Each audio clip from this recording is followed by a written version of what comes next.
Hello everybody, I'm Ranak from Lizard Gaming and welcome to Age of Wonders 3 After Action Report Part 1. This is just going to be me giving everybody an update on what has been going on with this particular game. It's actually taken several hours in order to complete, and there's still actually a little bit more I gotta get done. So what we're seeing here is the invasion of the first of the two remaining AI, and it's just setting up an attack with 4 armies of high-level units moving to take that city there, and it's actually the only city they have.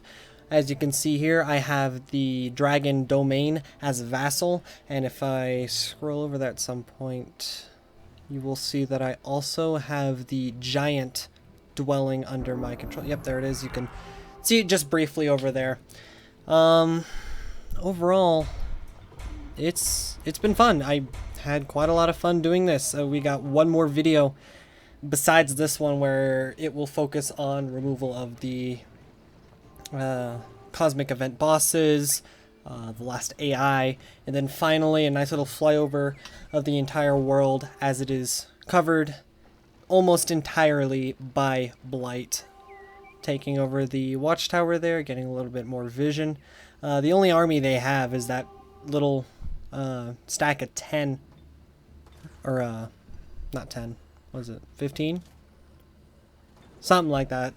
15 or 18 units that they have around the city, but the way that they have them use it, I'm just going to attack the one on the far right there, so that way I'm only engaging about 2/3 of the army before taking on the rest of the army to capture the city.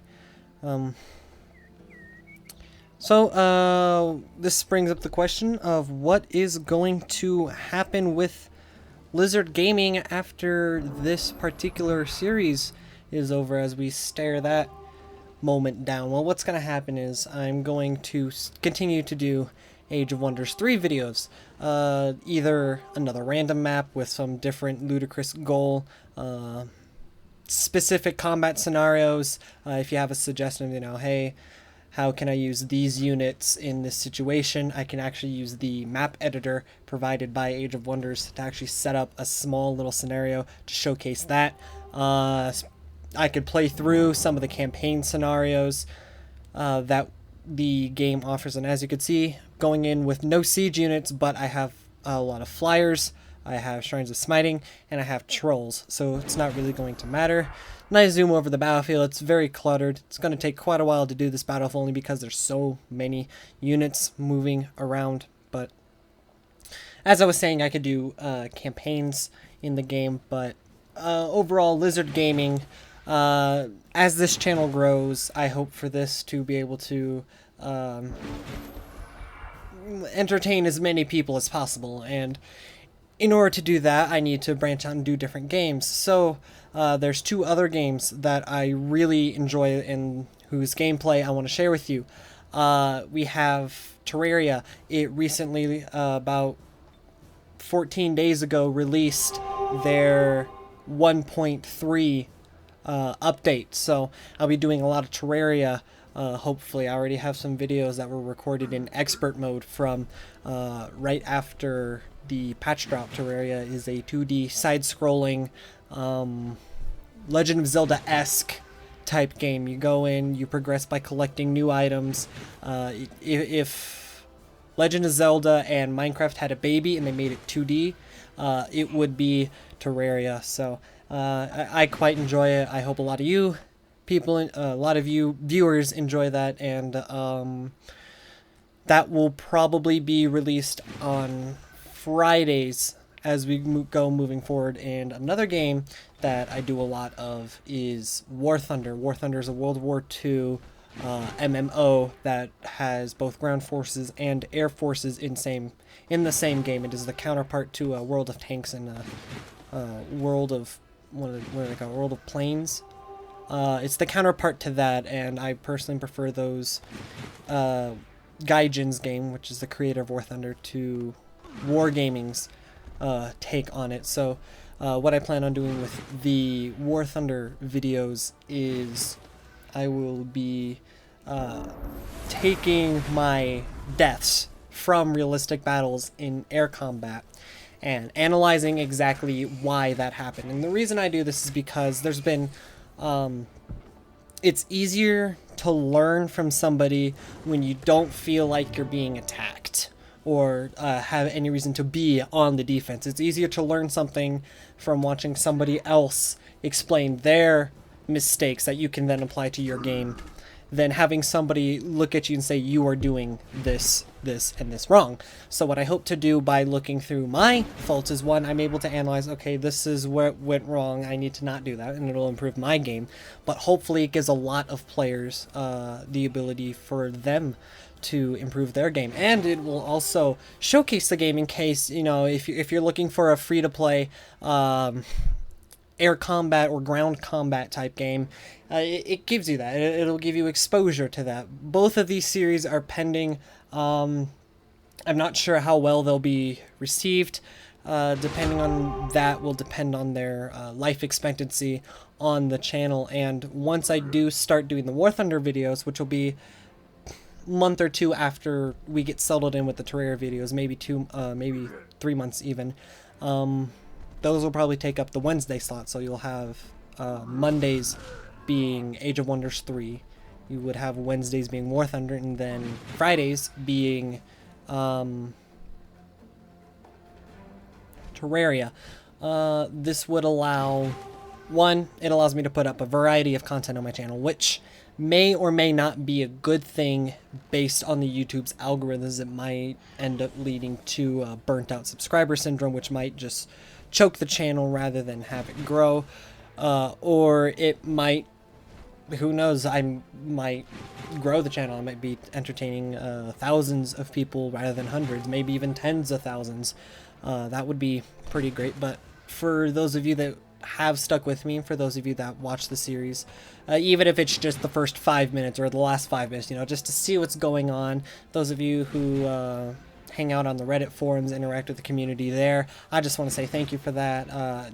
There's not a lot of you, but I know there's not a lot of you when you compare it to a channel like Rooster Teeth, but to me, who's never done anything like this, being able to basically perform for even just a couple hundred people, it's more than I've ever done. I mean, here I am going into a theater major at UNC over the next couple of University of Northern Colorado over the next couple of months for a theater degree, and I've never performed in front of more than a few hundred people. So this, even though I'm talking to a mic and I'm looking at the screen, it's nice, you know. It's nice to be able to work your craft. It's nice to be able to be comfortable sitting, talking, even if it's to yourself, because a lot of opportunities for my career feud is in voice acting, and in voice acting, a lot of the times, it seems like you're talking to yourself. So, yeah, that works out brilliantly for this. So, no matter what happens, those of you who are subscribed, and even those of you who don't hit the subscribe button, but stop by every now and again or stumble upon the video, you know, watch a couple minutes of it, it's brilliant. It's every time I see a like or a comment or a sub increase or heck, even a couple of views on a video, it just, even though I'm not entertaining a lot of people, I'm entertaining enough people for me. I enjoy entertaining people.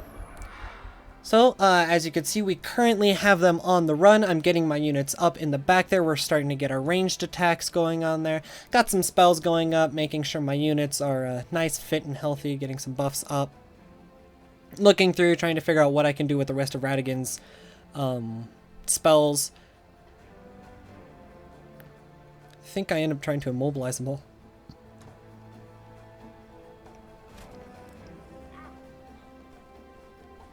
I made the mistake in the first round of combat of actually casting the spell before moving, so he wasn't actually able to do anything. And that immobilized about half his team, so where they are is basically where they're staying, which is good because it means that as I get troops up there, as I get, you know, like the Drakes up there, or the Shrines of Smiting up there, or the Exalted up there, I don't need to worry too much about them getting flanked. I'm not sure. Trying to think. I don't think I have their leader actually taken out yet.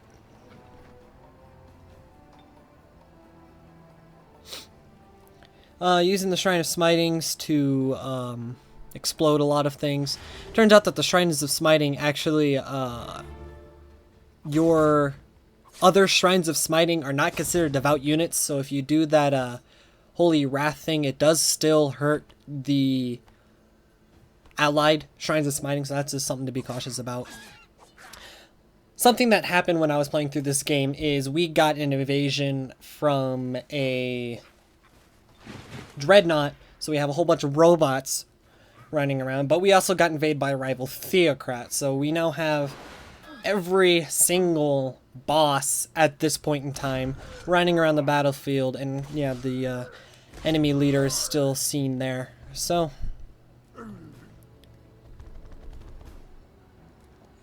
using both the big beetles and the trolls, who have the demolisher ability, to be able to destroy these walls, sending the troll up to engage the enemy leader in melee, and setting up the Exalted for some lovely flanking attacks. And that's the end of the leader.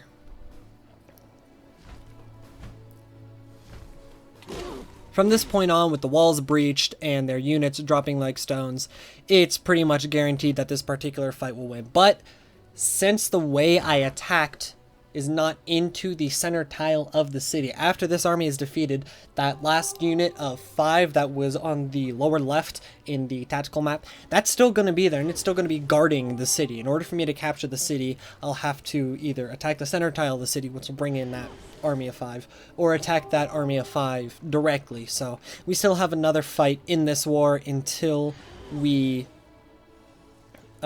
conquer this city and take out this AI.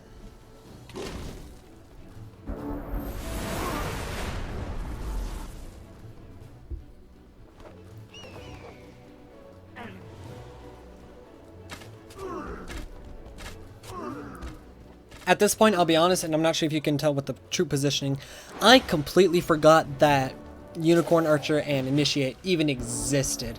I just was blindsided by them. I had no idea where they were, why, or how they got there, so I end up taking quite a few of my units and shifting them over, you know, using the units on the far side there on the left to come down to the center to deal with the units, to free up the units in the center to move down to the right and take them out, and it was shifting the front lines in a direction, and I'm glad I had the enemy immobilized, because otherwise they would have been able to capitalize off of this dramatically. It was a tactical error, and it could have ended up to a whole lot more units getting killed than actually were. I think I only lost 1 unit in this fight.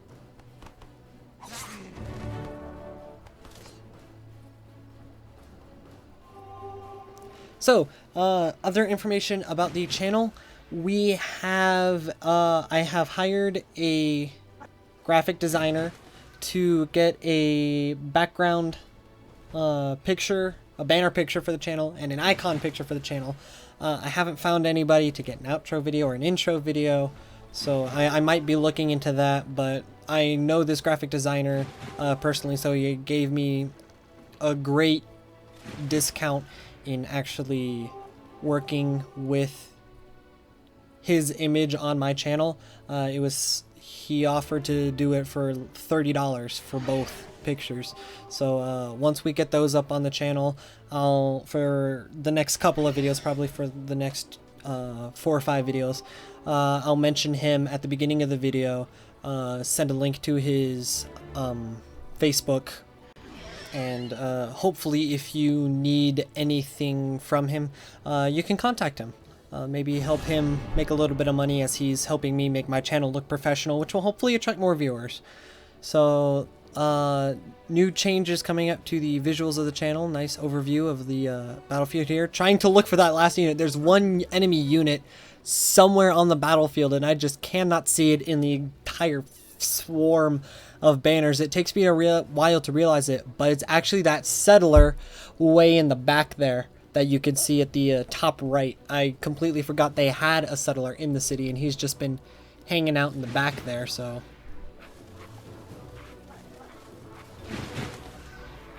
Right now I'm basically just moving my units up, trying to figure out what the heck is going on.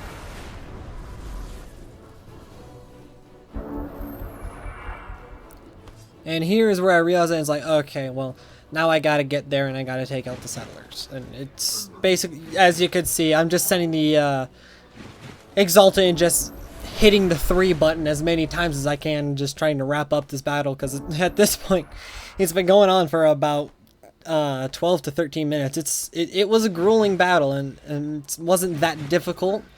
So not a whole lot of tactics really going in there, but I like watching these big battles. I like commanding these big battles, even if they draw out long, even if the ending is pretty much already known, and they're just cool. Putting something like 24 units against an army of like 5, I find that entertaining. And we did lose 1 unit, and it was a tame troll, but we really don't need that anymore because I don't think the walls are repaired yet. Go to attack the city. Realize that I still need to defeat that army of 3, so I just basically try to figure out how to maneuver my troops. And I think I spent like 2 or 3 minutes, and it really wasn't necessary, but just maneuvering my units in such a way so that I can use as many units as possible to absolutely slaughter those last 3 units. So I can get 3 armies in there. It's not ideal, but I think it's what I go with. Get some lovely bit of luck allowing to let them run. It's against my alignment, so that's something I need to work over, but I can easily do that with migrating the city to goblins, and I'm able to get all 4 armies in there to attack those 3 units. I have more armies than they have units, and it's a slaughter. It's an absolute slaughter. So I'm actually going to cut this one out because you already sat through one unnaturally long fight, and at least that one was semi-interesting, you know, spells being cast, you know, particle effects, troops dying. This one's just a raffle stomp. So let me just cut that out. There we go. And I did actually lose a Drake in that fight just due to carelessness. I threw my army straight in there, didn't really think of tactics, and they all just focused on that one red Drake. So I'm down a Drake, but I'll probably replace it with either a giant or a dragon in the next couple of turns. So it actually kind of helped. It took the upkeep I was paying for that Drake and just allowed me to move it to something a bit more worthwhile. So that's 1 AI down, 1 AI to go. And here's our friend leading the Necromancy army. Now, I wanted Radigan and his army to personally 1v1 each of these boss armies because, you know, there's just something poetic about the leader of the plague personally facing down all that are opposing him and everyone who's trying to usurp him and found their own purpose and pushed their own way over the blight. And I just wanted to personally kill each and every single one of them with Radigan, but didn't happen. What you gonna do? So for some reason, this army of 4, 1 tier 3, a couple of tier 2s, and or 1 tier 3, I think it's 1 tier 4, a hero, and then a tier 2, decided to attack an entire army of tier 3s and tier 4s. So what I do is I just stack the Exalted up on the wall, get my ranged units on the wall, and have them just rain hell in. The second they get even anywhere close to the wall, the Exalted just swarm up and kill them all using their radiant powers of death.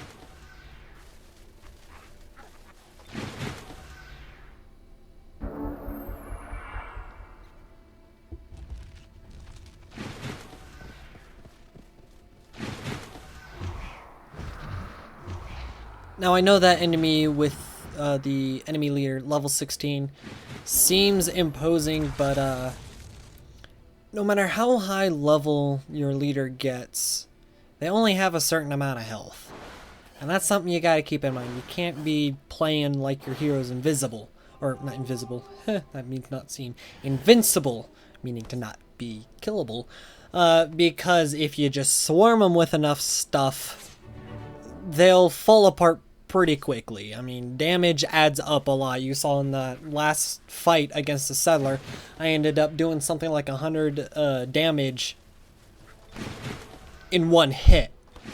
Imagine if that Exalted was hitting 3 times and say it was hitting against that warrior. Granted, there were some buffs going on that aren't going on here, but it's important to remember that everything is very, very, very squishy.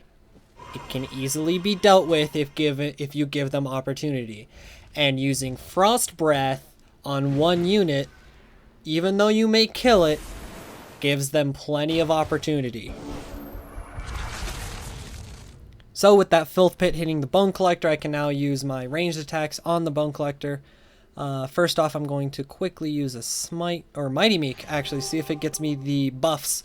Because I've been told that there's a glitch where it reads each level on your hero as a tier when comparing from Mighty Meek. I didn't see that here. Of course, I did have a ranged penalty. Might have been that it was already fixed. I don't know.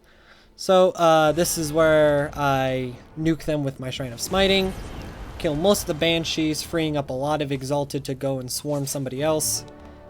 Take out the Banshees, use these Exalted here to attack the Bone Collector. Get a lovely crit because Goblins absolutely love fighting in the Blight. And it's time to go say hi to our friend on the horse.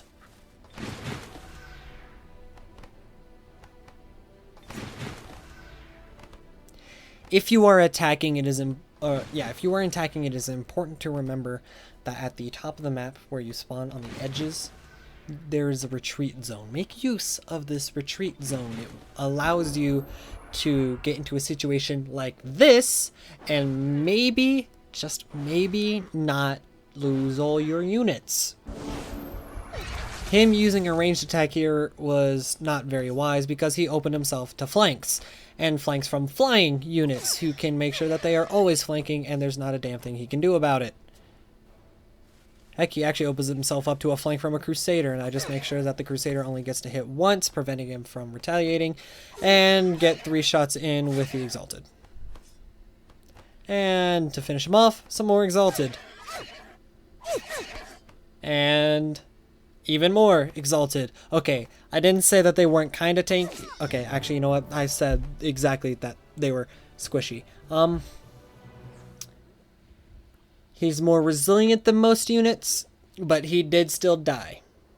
This right here, it was invading one of those Frostling temples. It was the one right next to the giant dwelling. The reason why I showed this is because I've never fought in here, and I have got to say, that is one of the prettiest battlefields I have ever had the pleasure of fighting on. I think the only thing that was prettier is the Wizard Tower that we will see later.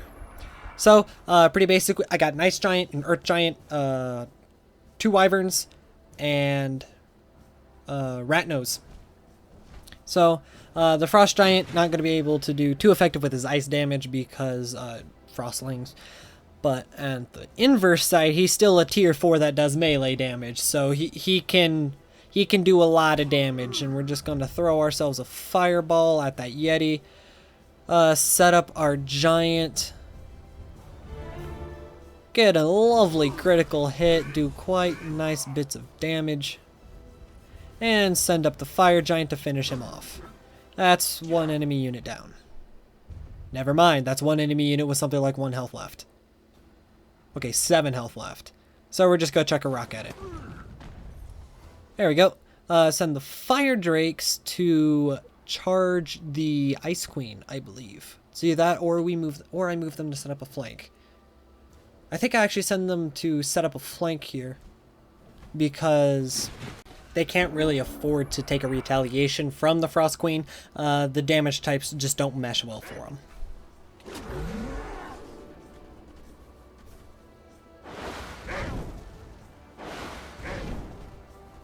Taking 1s of damage to Ratigan. And 1s of damage to a giant.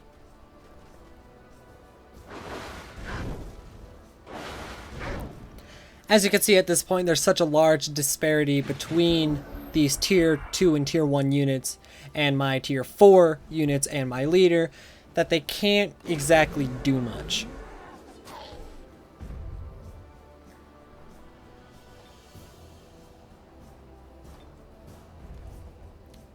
And chuck a rock at the Ice Queen. Right now, I'm currently wondering why there's no damage being dealt to it until I realize that it was guarded. So we move Radigan around, get him out of the melee range so I can have him launch some faith bolts at the enemy. And I think we send in the Frost Giant. Lovely bits of damage. Lethal amounts of damage. And that's the Frost Queen dealt with and her guard. So 2 units, 1 turn. And I think we almost one-shot the enemy unit there. Takes 2 hits, but we're able to deliver and we take out 3 units in 1 turn. I think Radigan actually falls here. He's been taking too many ones of damage. And so we just have to make sure we win, so Resurgence happens. However, since he does have Resurgence, all my units now get a buff, and there's no downside. As soon as this battle's over, Radigan comes back. Or is it Ratnose? It's Radigan. Yes.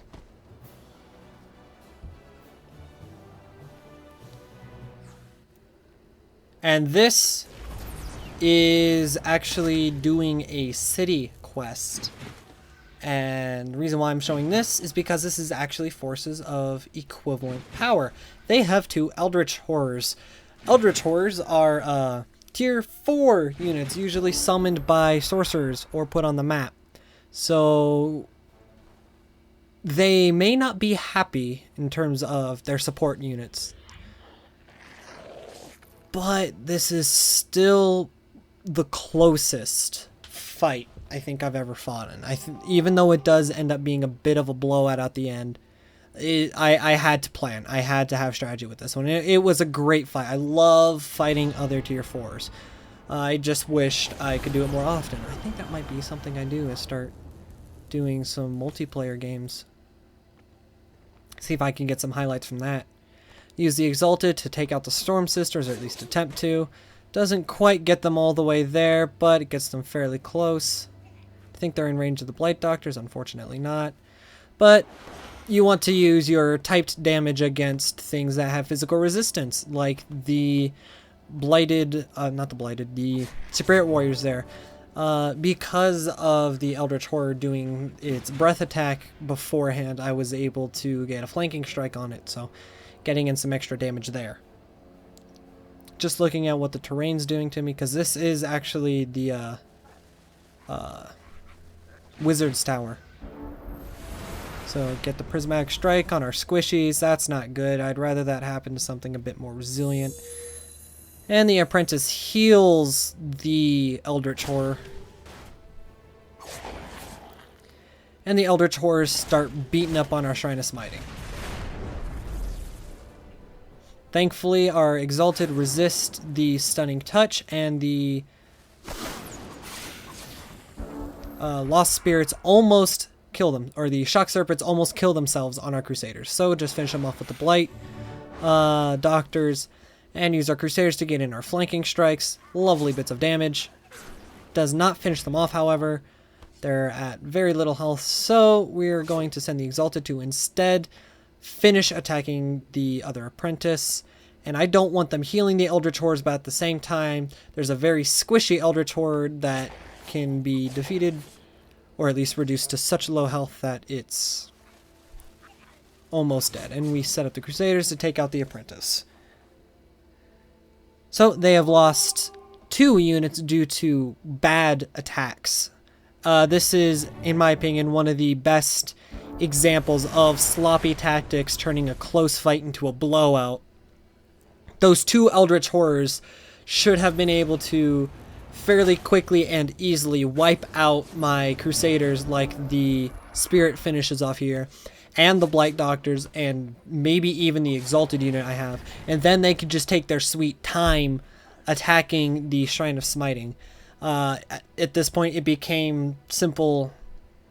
I have more units than you have units, so I get more attacks in. That's something that you gotta balance. You gotta balance the strength of the attacks with the number of attacks. As Radigan was able to attest to last battle, if you take enough 1s and 2s, you will eventually die.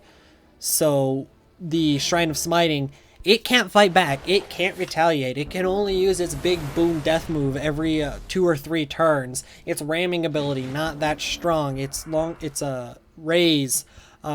They're strong, but not able to kill two Eldritch Horrors on their own strong. So at that point, you want to go and prevent me from getting these flanking attacks, which are allowing me to get in free damage. So depending on your situation, you gotta decide, is it worth it going for their big fatty tier 4s, or if it's worth it to get rid of the things supporting their tier 4s. And if you look at the damage spread on all of my units, they were spreading damage everywhere. There's this... I learned this from Dungeons and Dragons, geeking out with my friends. Attack one unit and kill it. Find the most dangerous unit that your party can gang up on and just kill it, because you can't have those attacks going on.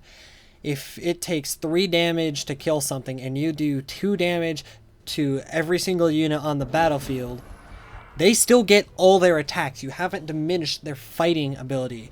And if you were dealing, say, 6 damage and you spread it across 3 units, they still have 3 units attacking you, but if you just took that 6 damage and put it on 2 units, you're only taking 1 attack this turn, and you can still kill them in 2 turns. It doesn't slow you down. It doesn't slow down your killing efficiency.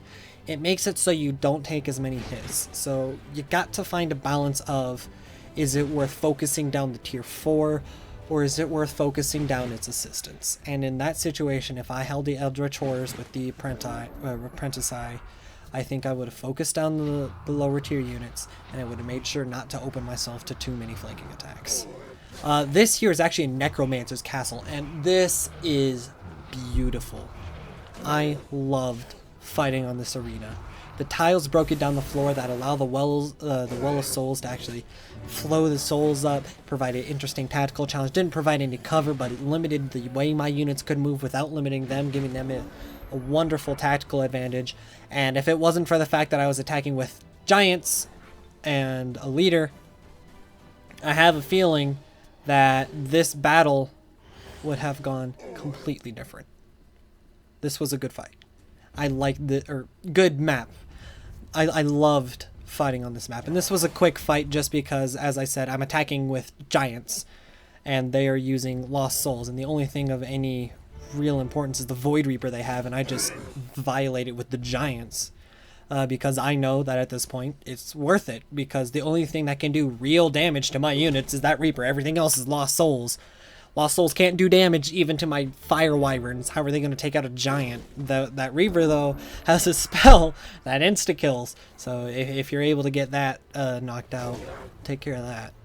So just more of that whole situational awareness, figuring out, is it worth it to attack the tier 4? Is it worth to attack the tier 1 supporting it?